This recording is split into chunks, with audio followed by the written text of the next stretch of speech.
बिस्मिल्लाहिर्रहमानिर्रहीम। अस्सलाम वालेकुम। Welcome to my channel cooking with Humi. उम्मीद है आप सब खैरियत से होंगे। मेरी दुआ है कि अल्लाह आपको अपने घरों में खुश और आबाद रखे, आमीन। आज मैं आपके साथ बहुत ही मज़ेदार प्याज के पकौड़ों की रेसिपी शेयर करने जा रही हूँ। मुझे उम्मीद है कि आपने ऐसे क्रिस्पी और मज़ेदार पकौड़े पहले कभी नहीं खाए होंगे, तो मेरी रेसिपी को ज़रूर फॉलो कीजिएगा। बारिश का मौसम हो या रमज़ान, पकौड़े हर घर में बनाए जाते हैं। हर घर में मुख्तलिफ़ तरकीब से पकौड़े तैयार किए जाते हैं।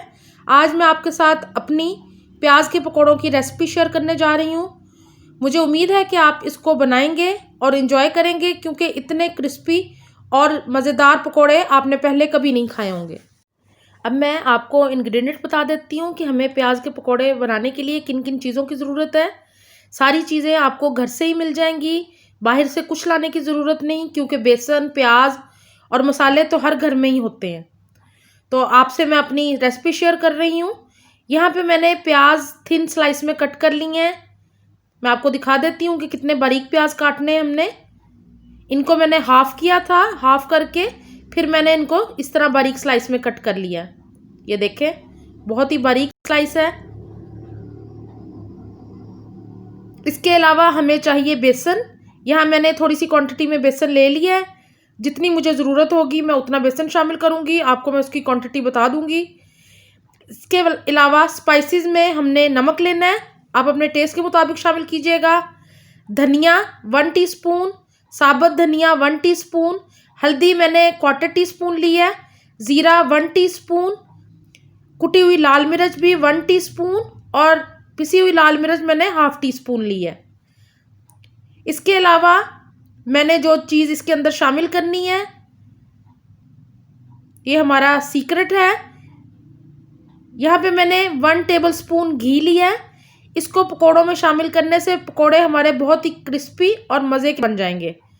और चाट मसाला हमें चाहिए, जो कि हम बाद में ऊपर से पकौड़ों के छिड़क देंगे, जिससे पकौड़े बहुत ही मज़ेदार और करारे और चटपटे हो जाएंगे। यहाँ पे मैंने एक मिक्सिंग बाउल में प्याज शामिल कर दिया है। ये प्याज मैंने 3 बड़े साइज़ के लिए थे, जिनको बारीक स्लाइस में कट कर लिया है। अब बाकी की चीज़ें शामिल करेंगे। अब मैं यहाँ पे 2 चुटकी नमक शामिल कर रही हूँ प्याज के अंदर और अच्छे से मिक्स कर दूँगी। नमक शामिल करने से फ़ायदा ये होगा कि प्याज अपना पानी छोड़ देगा और हमें बेसन के साथ ज़्यादा पानी शामिल नहीं करना पड़ेगा। नमक शामिल करके मैंने 5 मिनट तक छोड़ा था। प्याज देख लें, बहुत ही सॉफ्ट और मज़ेदार लग रहा है। अब मैं इसके अंदर बाकी के मसाले शामिल करूँगी, जिनमें ज़ीरा, कुटी हुई लाल मिर्च, पिसी हुई लाल मिर्च, नमक, धनिया और साबुत धनिया, ये शामिल करके मैं इसको अच्छे से मिक्स कर दूँगी प्याज के अंदर। यहाँ पे मैं आपको एक टिप दे रही हूँ। पकौड़ों में मैं 1 टेबलस्पून घी का शामिल कर रही हूँ। इससे पकौड़े बहुत ही क्रिस्पी बनते हैं, तो आप इसको ज़रूर ऐड कीजिएगा। घी की जगह ऑयल भी शामिल कर सकते हैं। सारे मसालों को मैं प्याज के अंदर अच्छे से मिक्स कर रही हूँ। अब इसके अंदर हम शामिल करेंगे बेसन।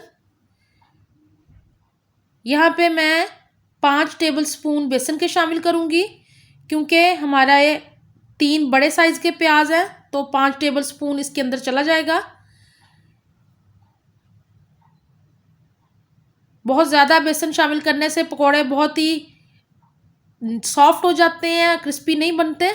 तो यहाँ बस इतना हमें बेसन चाहिए, जिससे हमारा प्याज और मसाला अच्छे से मिक्स हो जाए। अब मैं इसको हाथ की मदद से अच्छा सा मिक्स कर दूँगी। मेरे हाथ बिल्कुल साफ़ हैं, वॉश्ड हैं। यहाँ पे मैं तकरीबन 3 टेबलस्पून पानी के शामिल कर रही हूँ, बहुत थोड़ा सा पानी शामिल कर रही हूँ। और इसको हाथ की मदद से मैं अच्छे से मिक्स कर लूँगी, ताकि हमारे मसाले, बेसन, सारी चीज़ें अच्छे से मिक्स हो जाएं। और इसको मैं 5 मिनट के लिए अब ढक के रख दूँगी और उसके बाद हम इनको फ्राई कर लेते हैं। पकौड़ों का मिक्सचर बिल्कुल रेडी हो गया है। यहाँ मैंने एक पैन के अंदर ऑयल डाल दिया है, आप इसको घी में भी फ्राई कर सकते हैं।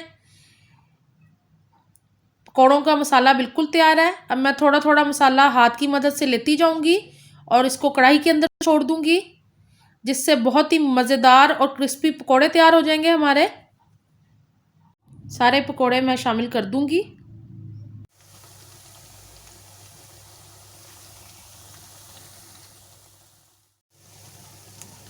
कढ़ाई में बहुत अच्छे से पकोड़े तैयार हो रहे हैं हमारे क्रिस्पी। अब मैं इनको टर्न कर लेती हूँ। बहुत ही प्यारा सुनहरा सुनहरा गोल्डन कलर आया है इनके ऊपर।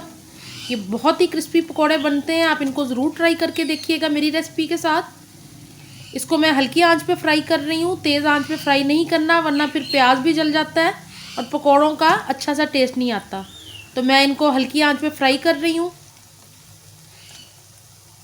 सारे पकोड़े मैं टर्न करती जा रही हूँ। बहुत ही क्रिस्पी मज़ेदार प्याज के पकोड़े तैयार हो रहे हैं।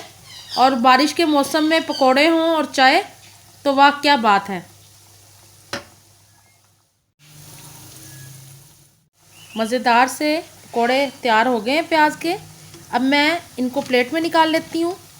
ये मैं दिखाती हूँ आपको, देखें ज़रा कितने मज़ेदार क्रिस्पी पकोड़े लग रहे हैं हमारे प्याज के।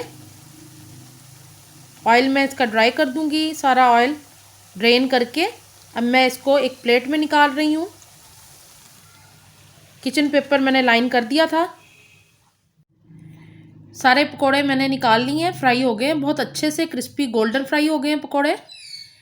बारिशों का मौसम हो और पकोड़े ना बनाए जाएं तो चाय और पकोड़े तो बारिशों के मौसम में अच्छे लगते हैं। और रमज़ान में भी पकोड़े बहुत अच्छे लगते हैं। पकोड़ों के बगैर इफ्तारी का मज़ा ही नहीं आता। यहाँ मैंने पकोड़ों को सर्व कर दिया है, साथ में इमली की चटनी मैंने सर्व की है। ये भी होममेड है। मुझे कमेंट बॉक्स में ज़रूर बताइएगा अगर आपको इमली और आलू बुखारे की चटनी चाहिए तो मैं उसकी रेसिपी ज़रूर आपके साथ शेयर करूँगी।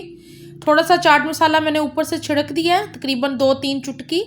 इससे पकोड़े बहुत ही चटपटे और मज़ेदार हो जाएंगे।